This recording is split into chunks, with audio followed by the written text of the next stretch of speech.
قال اللہ تبارک و تعالی فی القرآن الکریم ما یود الذین کفروا من اہل الکتاب ولا المشرکین ان ینزل علیکم من خیر من ربکم واللہ یختص برحمتہ من یشاء واللہ ذو الفضل العظیم صدق اللہ العظیم وصدق رسولہ النبی الکریم صلی اللہ علیہ وسلم۔ ترجمہ کنز العرفان۔ اے مسلمانوں، نہ تو اہل کتاب کے کافر چاہتے ہیں اور نہ ہی مشرک کہ تمہارے اوپر تمہارے رب کی طرف سے کوئی بھلائی اتاری جائے، حالانکہ اللہ جسے چاہتا ہے اپنی رحمت کے ساتھ خاص فرما لیتا ہے۔ اللہ بڑے فضل والا ہے۔ ہم نے پارہ ایک سورہ بقرہ کی آیت نمبر 105 سننے کی سعادت حاصل کی۔ پچھلے جمعے کو ہم نے سنا تھا کہ صحابہ کرام کو جب محبوب ذیشان صلی اللہ علیہ وسلم کی بارگاہ میں عرض کرنی ہوتی کہ یا رسول اللہ یہ بات سمجھ نہیں آئی، ذرا دوبارہ کرم فرما دیں، تو وہ عرض کرتے تھے رائنا یا رسول اللہ، یا رسول اللہ نظر کرم فرمائیے، ہمارے حال کی رعایت فرمائیے، ہمارے حال پر کرم فرمائیے۔ یہود اسی لفظ کو بگاڑ کے کہتے تھے، منہ مروڑ کے رائنا کو راعینا کہہ کے بلاتے تھے، حضور کی شان میں گستاخی کرتے تھے۔ قرآن پاک میں پھر یہ لفظ منع ہو گیا کہ لا تقولوا رائنا، آئندہ رائنا نہیں کہنا، کیا کہنا ہے؟ وقولوا انظرنا، اے اللہ کے محبوب ہم پہ نظر کرم فرمائیے، یہ لفظ کہنا ہے انظرنا۔ سوال یہ ہے کہ یہودی اس لفظ کو گستاخی کے طور پہ کیوں کہتے تھے، ایسا کیوں کرتے تھے؟ آج کی جو آیت کریمہ ہے، اس آیت میں اسی سوال کا جواب دیا گیا ہے۔ اللہ پاک فرماتا ہے اے مسلمانوں، نہ تو اہل کتاب کے کافر چاہتے ہیں اور نہ ہی مشرک، یعنی نہ تو اہل کتاب کے یہود اور نصارہ چاہتے ہیں، نہ ہی مشرکین چاہتے ہیں۔ کیا نہیں چاہتے؟ فرمایا کہ تمہارے اوپر تمہارے رب کی طرف سے بھلائی اتاری جائے، کہ اللہ مسلمانوں پہ رحم فرمائے، یہ نہیں چاہتے کہ مسلمان اللہ کی رحمت کے حقدار، اللہ کے فضل کے حقدار کیوں ہوں، بس اس بات سے ان کو غصہ ہے۔ مطلب یہ کہ مسلمانوں، یہود بھی یہ چاہتے ہیں کہ تم پر اللہ کی بھلائی نہ اترے، نصارہ بھی یہی چاہتے ہیں، مشرکین بھی یہی چاہتے ہیں کہ مسلمانوں پر اللہ کی رحمت نہ نازل ہو، اللہ کا فضل نہ ہو۔ اسی لیے یہ محبوب صلی اللہ علیہ وسلم کی شان میں گستاخیاں کرتے ہیں، اس خیال سے کرتے ہیں تاکہ ان کی دیکھا دیکھی مسلمان بھی ایسا کریں، تاکہ اللہ کی رحمت سے محروم ہو جائے۔ مگر یہ بدبخت نہیں جانتے کہ یختص برحمتہ، حالانکہ اللہ جسے چاہتا ہے اپنی رحمت کے ساتھ خاص کر لیتا ہے، اور اللہ بڑے فضل والا ہے، یعنی اللہ پاک جسے چاہتا ہے اپنی رحمت کے لیے خاص فرمان لیتا ہے، بڑے فضل والا ہے۔ لہٰذا یہ بدبخت لاکھ کوششیں کرتے رہیں، جنہیں رب کریم نے اپنے فضل کے ساتھ خاص فرما لیا ہے، ان پہ رحمت نازل فرمائے گا، کرم فرمائے گا۔ وہ عظمت و شان مصطفیٰ صلی اللہ علیہ وسلم کو جان ایمان بنائے رکھیں گے، رحمت الہی کے حقدار بنتے رہیں گے۔ ہر کرم کی وجہ یہ فضل عظیم، صدقہ ہیں سب نعمتیں اس فضل کا، بے سبب اس کی عطائیں بے شمار، بے غرض اس کے کرم بے انتہا، اپنے بندوں کو خدائے پاک نے اس کے صدقے میں دیا جو کچھ دیا۔ اس آیت کریمہ سے ہمیں چند باتیں سیکھنے کو ملی۔ پہلی بات یہ کہ غیر مسلم اچھی طرح جانتے ہیں کہ مسلمانوں کو مٹانے اور ان کو ذیل کرنے کا صرف ایک ہی طریقہ ہے، کہ مسلمانوں کے دلوں سے محبت رسول نکال دی جائے، اور اس کے علاوہ کوئی راستہ نہیں، کوئی طریقہ نہیں۔ جب یہ محبت نکل گئی بس یہ نام کے مسلمان رہ جائیں گے، کھوکھلے ہو جائیں گے۔ ڈاکٹر اقبال کی نظم ہے نا، جس میں اقبال نے غیر مسلموں کی سازشیں بتائی ہیں۔ اقبال کہتا ہے کہ ابلیس نے غیر مسلموں کو مشورہ دیا۔ کیا مشورہ دیا؟ کہ وہ فاقہ کش جو موت سے ڈرتا نہیں ذرا، وہ فاقہ کش جو موت سے ڈرتا نہیں ذرا، روح محمد اس کے بدن سے نکال دو۔ کہ یہ مسلمان جو ہیں ان پہ غربت آ جائے یہ پھر بھی ثابت قدم رہتے ہیں، ان پہ کوئی مصیبت آ جائے یہ پھر بھی ثابت قدم رہتے ہیں، ان کو موت سے بھی نہیں ڈرایا جا سکتا، تو پھر کیا کیا جائے؟ ان مسلمانوں کو قابو کرنے کے لیے کیا کیا جائے؟ ایک ہی طریقہ ہے کہ ان کے دلوں سے محبت رسول نکال دو، اب ان کے پاس کچھ نہیں بچے گا، کھوکھلے ہو جائیں گے، خود بخود یہ راکھ کا ڈھیر بن جائیں گے اگر ان کے دلوں سے ان کے نبی کی محبت نکل گئی۔ بجھی عشق کی آگ اندھیر ہے، مسلمان نہیں راکھ کا ڈھیر ہے۔ اگر عشق دلوں سے نکل گیا، اللہ کے محبوب کی محبت نکل گئی، تو کچھ بھی نہیں ہے، کچھ بھی نہیں، راکھ کا ڈھیر۔ یہ بڑی اہم بات ہے، اس بات کو بہت اچھے طریقے سے ذہنوں میں بٹھا لینا چاہیے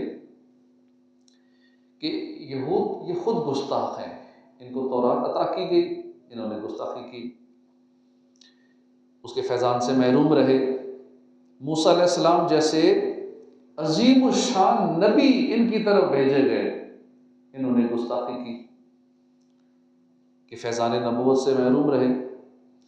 پھر موسیٰ علیہ السلام سے لے کر عیسیٰ علیہ السلام تک ہزاروں انبیاء کرام ان کی طرف بھیجے گئے، لیکن یہ پھر بھی محروم رہے، گستاخیاں کی، نبیوں کے فیضان حاصل انہوں نے نہ کیا۔ آخر انجام کیا ہوا؟ اللہ پاک فرماتا ہے کہ ان پر ذلت اور غربت مسلط کر دی گئی اور وہ خدا کے غضب کے مستحق ہو گئے۔ یعنی گستاخیوں کی وجہ سے، سرکشیوں کی وجہ سے، انبیاء کرام کی بے ادبیوں کی وجہ سے ان پر ذلت مسلط کر دی گئی، اللہ کا غضب ان پر نازل ہو گیا اور ہمیشہ کے لیے یہ رحمت اور برکت سے محروم ہو گئے۔ وہ قوم کہ فیضان سماوی سے ہو محروم، حد اس کے کمالات کی ہے برق و بخارات۔ کہ جو قوم فیضان نبوت سے محروم رہ جاتی ہے وہ پھر مادیت پرست ہو جاتی ہے، وہ ایسی قوم جو ہے وہ صرف پانی سے بخارات، بخارات سے بادل بننے پر ہی تجربے کر سکتی ہے، ان کو بالکل روحانی ترقی نہیں مل سکتی ایسی قوم۔ چونکہ بنی اسرائیل گستاخ تھے، فیضان نبوت سے محروم ہو گئے، روحانیت، انسانیت ان کے اندر سے بالکل ختم ہو چکی تھی، لہذا یہ ہم مسلمانوں کو بھی اسی کھائی میں گرانا چاہتے تھے۔ اس مقصد کے لیے یہ لوگ کبھی خود گستاخیاں کرتے ہیں، کبھی معاذ اللہ خاکے بناتے ہیں، کبھی مسلمانوں کے درمیان اپنے کارندے شامل کرتے ہیں، اور وہ لوگ پھر علماء کا حلیہ بنا کے ٹی وی پہ بیٹھ کے، سوشل میڈیا پہ بیٹھ کے گستاخیاں کرتے ہیں، اور پھر ان باتوں کو نام کیا دیتے ہیں کہ آزادی اظہار رائے، یہ نام دیا جاتا ہے کہ کھل کے بولو، اسلام کے خلاف بولو، گستاخیاں کرو، اور نام دے دو آزادی اظہار رائے۔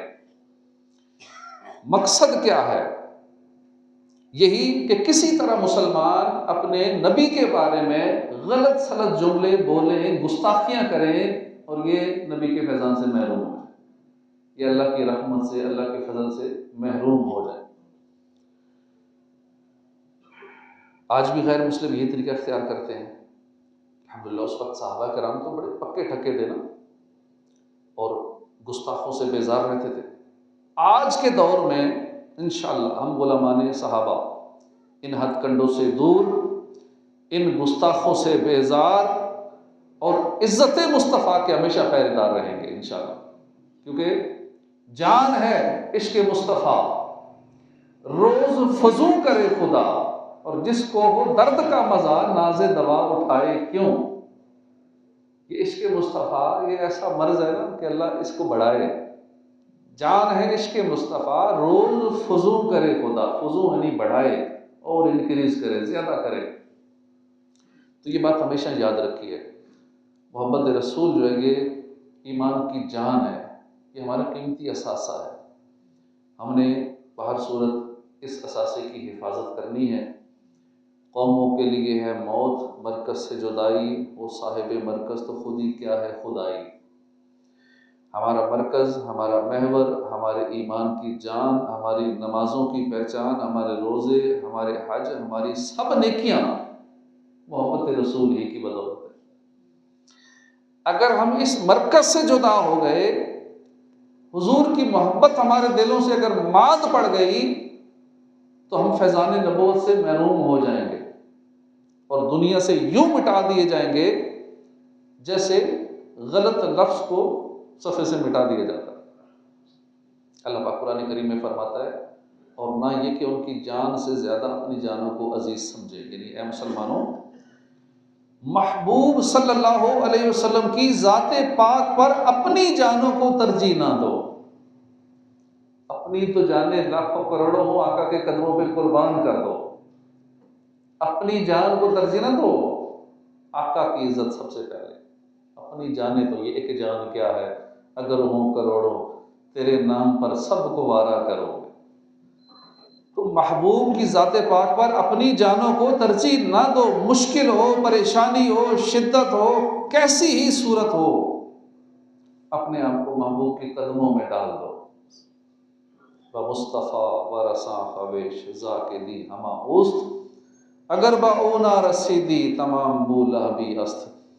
خود کو کھینچ کر محبوب کے قدموں میں ڈال دو کہ انہی کی ذات پاک دین کا مرکز و محور ہے۔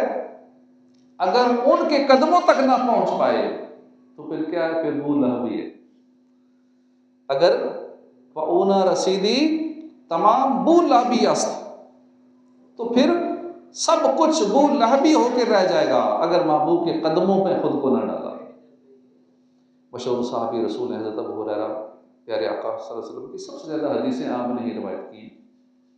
حضرت ابو ہریرہ کی ایک بہت پیاری پیاری ایمان افروز اور عشق بھری عادت تھی کہ آپ جب بھی کسی دیہاتی کو دیکھتے نا جس نے حضور کی زیارت نہ کی ہوتی، اسے کہتے او میرے پاس بیٹھو، میں تمہیں بتاؤں میرے آقا ایسے ایسے تھے، میرے آقا کا چہرہ ایسے تھا، میرے آقا کی زلفیں ایسی تھی، میرے آقا کا حلیہ ایسا تھا۔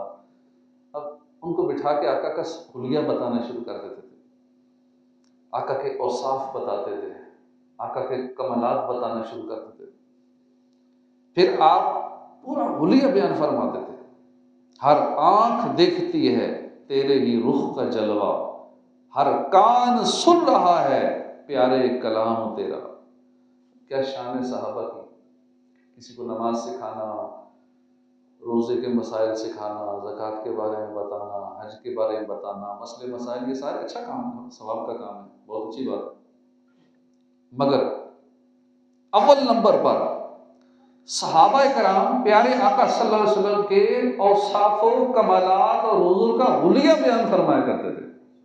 وہ بھی بتاتے تھے، نماز کے مسئلے مسائل بتاتے تھے، لیکن ایک اہم کام حضور کا حلیہ بھی بتاتے تھے۔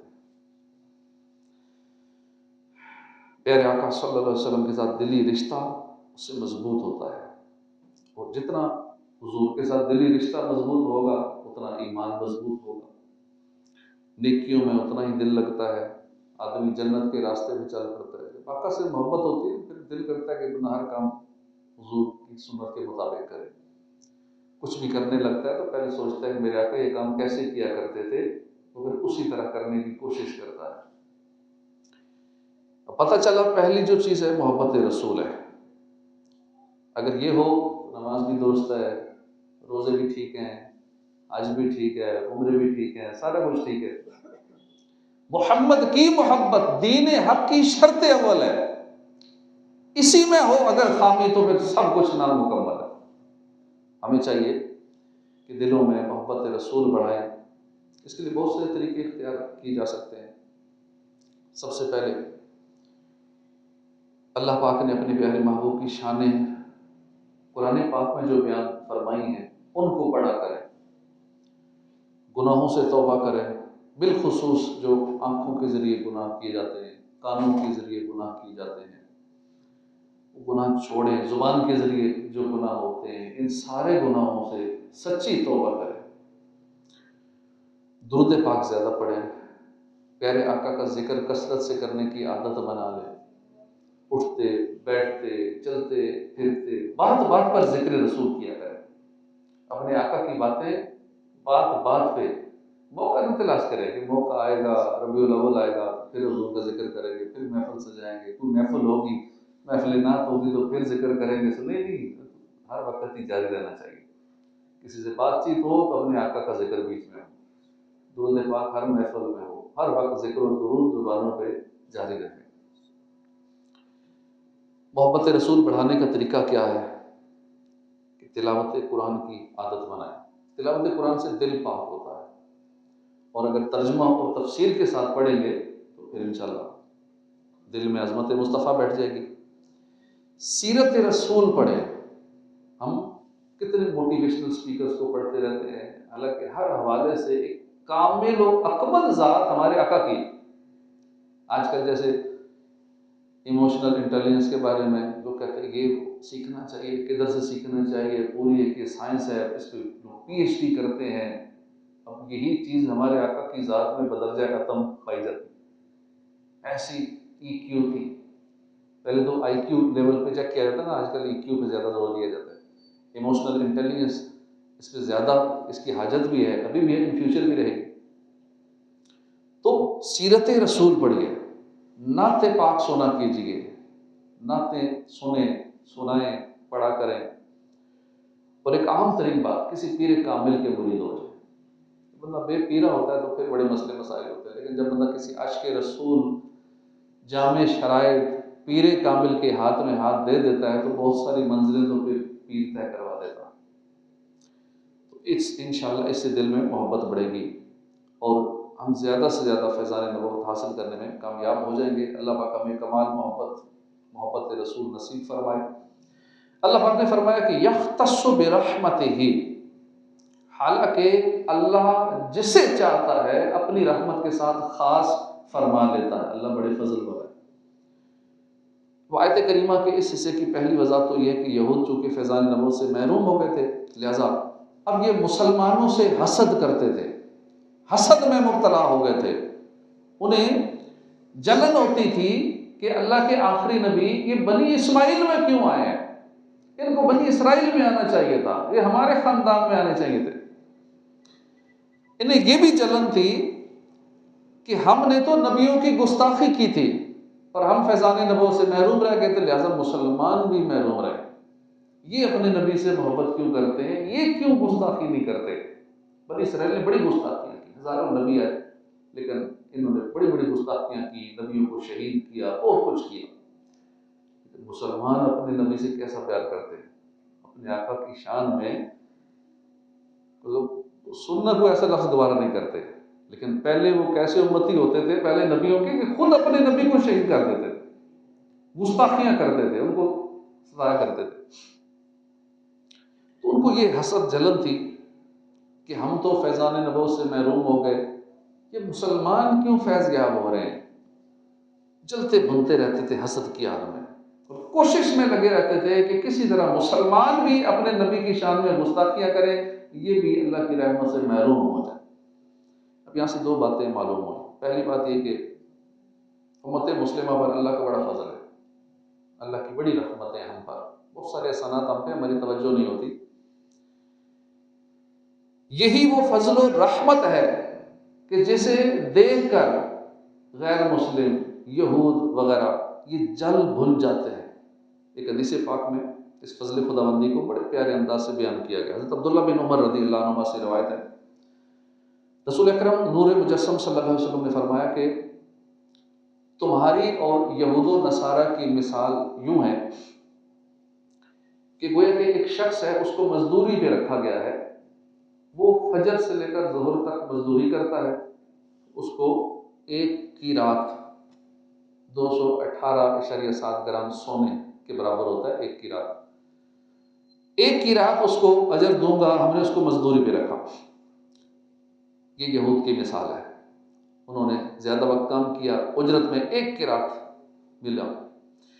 پھر اس شخص نے کہا کہ کون ہے جو ظہر سے عصر تک کام کرے، میں اس کو 1 قرات اجر دوں گا۔ یہ نصارہ کی مثال ہے۔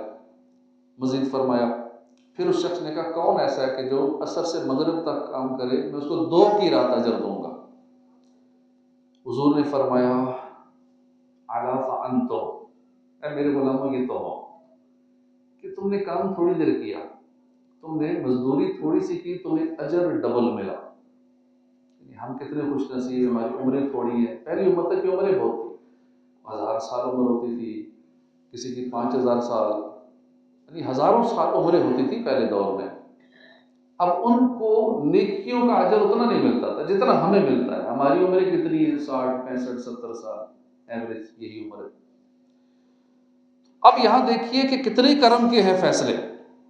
فجر سے ظہر تک وقت زیادہ ہے، اجر 1 قرات ہے۔ ظہر سے عصر تک وقت زیادہ ہے، اجر 1 قرات ہے۔ عصر سے مغرب تک وقت تھوڑا ہے، اجر ڈبل ہے، اجر 2 قرات ہے۔ تو یہ جو آخری لوگ ہیں، انہوں نے کام تھوڑا کیا، مزدوری زیادہ مل گئی، اجر زیادہ مل گیا۔ پیارے آقا نے فرمایا کہ جب یوں ہوا کہ اس امت نے کام تھوڑے وقت میں کیا مگر اجر اس کو ڈبل مل گیا، تو اب یہود و نصارہ کو غصہ آیا، یہ ان کے ساتھ ایسا کیوں ہوا، ان پہ اللہ کا اتنا کرم کیوں ہوا؟ اس لیے ہم سے غصہ اس وجہ سے بھی وہ کھاتے ہیں۔ غیر مسلم یہود و نصارہ ہمارے اس لیے بھی دشمن ہیں کہ ان کا اجر زیادہ کیوں ہے، اس امت پہ خصوصی کرم کیوں ہے۔ وہ بولے کہ ہم نے کام زیادہ وقت کیا، اجر ہمیں کم دیا جا رہا ہے۔ اللہ پاک نے فرمایا کیا میں نے تمہارے حق سے کچھ کم کیا؟ بولے نہیں۔ فرمایا پھر بس یہ اللہ کا فضل ہے، اللہ پاک جس کو خاص کر لے اپنے فضل کے ساتھ۔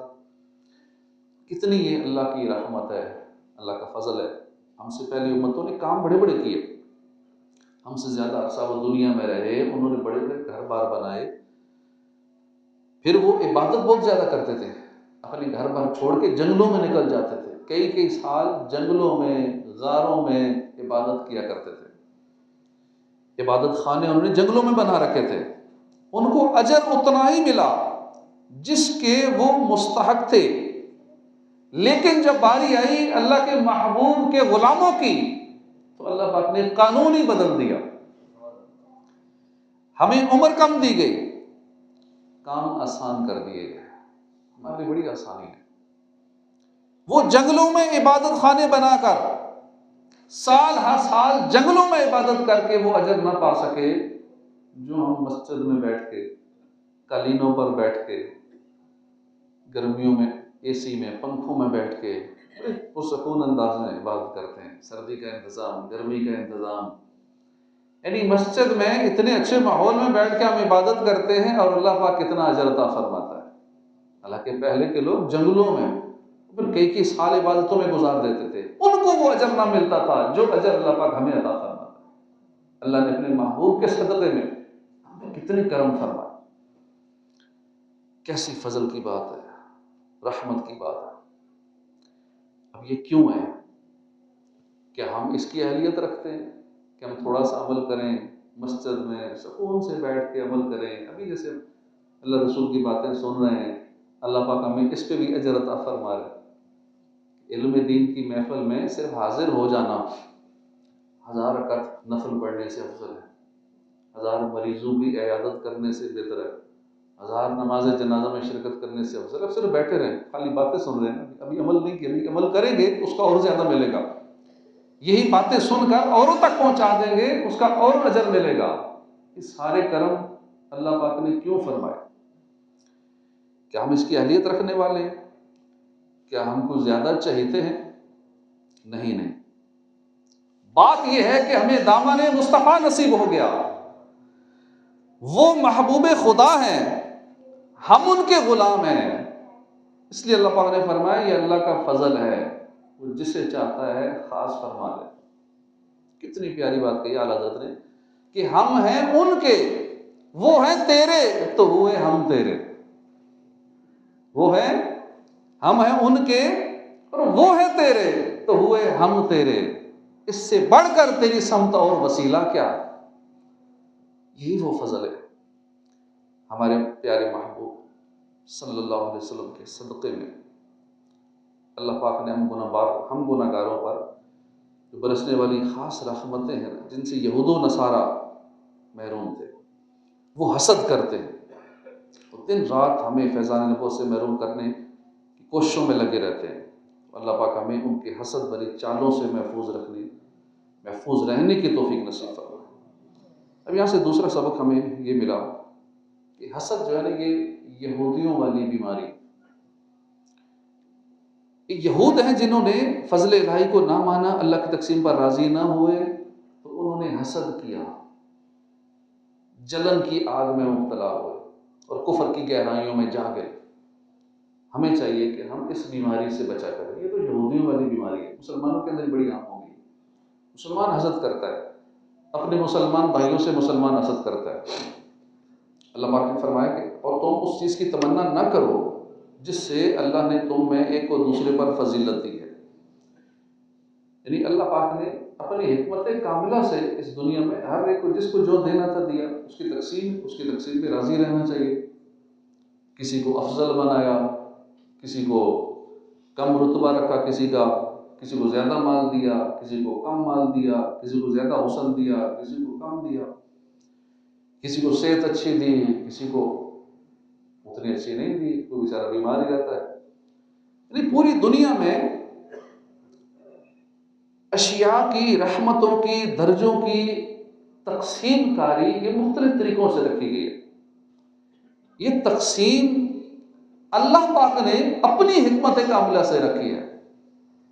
کسی کو حق نہیں پہنچتا کہ وہ اعتراض کرے کہ فلاں ایسا کیوں ہے تو میرے ساتھ ایسا کیوں ہوا، فلاں زیادہ صحت مند کیوں ہے تو میری صحت کیوں اچھی نہیں، فلاں زیادہ خوبصورت کیوں ہے تو میں ذرا زیادہ خوبصورت کیوں نہیں ہوں، فلاں کو اللہ پاک نے اتنا مال دیا تو مجھے کیوں نہیں دیا، فلاں کو عزت اتنی ملی تو مجھے کیوں نہیں ملی۔ اسی میں جلتے رہتے ہیں، حسد کرتے رہتے ہیں، لیگ پولنگ کرتے رہتے ہیں، پروپیگنڈے کرتے رہتے ہیں، غیبتیں کرتے ہیں، چغلیاں کرتے ہیں، نہ جانے کیا کیا کرتے ہیں۔ اللہ کی تقسیم پہ راضی ہو، جو جس کو اللہ نے جو دیا، ٹھیک ہے، ہمیں بظاہر نظر آ رہا ہوتا ہے کہ اس کو اتنا ملا، بھائی یہ بھی دیکھو اس کے پیچھے اس کی محنت کتنی ہے، دیگر معاملات کتنے ہیں، اللہ کا فضل کتنا ہے۔ ایسے تو نہیں مل گیا۔ بظاہر کسی کو ایک مقام ملا ہے تو اس کے پیچھے اس کی بڑی عمر لگی ہوتی ہے۔ کسی بڑے تاجر کو دیکھتے ہیں اس کا بزنس بڑا چل رہا ہے، پھر دیکھو اس کے اتنے سالوں کی محنت، عمر گزر گئی اس کام میں اس کی۔ آپ کو تو ابھی لگتا ہے نا بھائی یہ تو کروڑ پتی ہو گئے، تو اس کے پیچھے کتنے سال لگے ہیں، اتنی کوششیں ہیں، اور پھر اللہ نے اس کو عطا فرمایا ہے۔ اس نے محنت کی، اللہ پاک کسی کی محنت ضائع نہیں کرتا، اس نے کوشش کی، اللہ نے عطا فرمایا، تو اللہ کی تقسیم پہ راضی ہو جاؤ۔ کیوں حسد کرتے ہو، کیوں جلتے ہو، اپنا سکون ہی برباد کرتے ہو۔ اللہ پاک ہم اس حسد کی بیماری سے بچائے۔ حدیث پاک ہے حسد سے بچو کہ حسد نیکیوں کو کھا جاتا ہے جیسے آگ لکڑی کو کھا جاتی ہے۔ ایک اور حدیث پاک ہے حسد کرنے والے، چغلی کھانے والے، کاہن کا مجھ سے اور میرا ان سے کوئی تعلق نہیں۔ ایک اور حدیث پاک ہے تم میں پچھلی امتوں کی بیماری حسد اور بغض سرایت کر گئی اور یہ موڑ دینے والی ہے۔ کیا موڑتی ہے؟ بات نہیں موڑتی ہے، دین کو موڑ دیتی ہے، ایسی بیماری۔ حدیث پاک ہے حسد ایمان کو اس طرح بگاڑ دیتا ہے جیسے ایلوا شہد کو بگاڑ دیتا ہے۔ حسد سے بچنے کے لیے ہمیں سچی توبہ کرنی چاہیے، اللہ کے حضور دعا بھی کرنی چاہیے، اللہ پاک اس بیماری سے ہمیں بچائے۔ پھر اللہ کی تقسیم پہ راضی رہنا چاہیے، جس کو جو عزت ملی ہے، شہرت ملی ہے، جو بھی کچھ مقام ملا اس پہ راضی رہنا چاہیے۔ اللہ پاک ہمیں عمل کی توفیق نصیب فرمائے، آمین، بجاہ خاتم النبی الامین صلی اللہ علیہ وسلم۔